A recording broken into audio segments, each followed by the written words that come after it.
Daniel H. Berman's Plan of Chicago, also known as the Burnham Plan, was published in 1909. It was intended to beautify and organize the city of Chicago, Illinois, because the haphazard population growth in the second half of the 19th century was causing many problems. The railroad system was inefficient, poverty and corruption were rampant, streets and highways were convoluted. Basically, the daily enjoyment of the city was just not there. There was no design of the movement from space to space. Daniel H. Burnham and Edward H. Bennett worked on the construction of the White City in the 1893 World's Columbian Exposition in Chicago.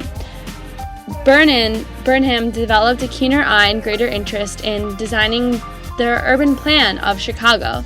So in 1894, he proposed a plan to develop the lakefront.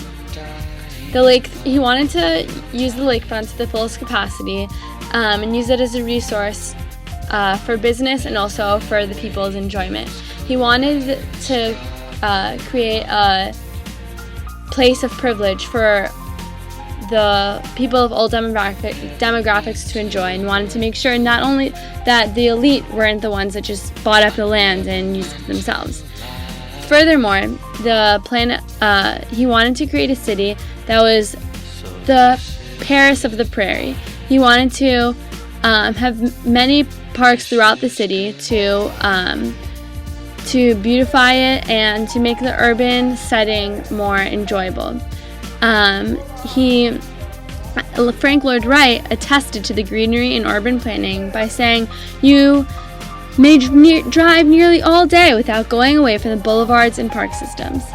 The chaos in the city was fixed by the city practical component of his plan. With a symmetrical grid with major iconic boulevards, there's a balance of the city. Burnham created educational, administrative, and commercial districts, and unified the buildings through proximity. The transportation was revamped. He relocated the railroad tracks and terminals, straightened the Chicago River for efficient water transportation, and made the streets radial and concentric, huge boulevards.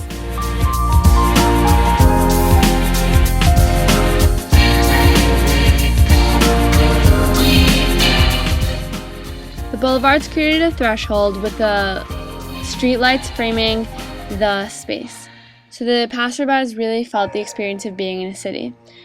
Elected members of the 320-person city planning group continued to use the Burnham Plan as Chicago grew. Much of the progress was made between 1909 and 1929 when the Depression hit.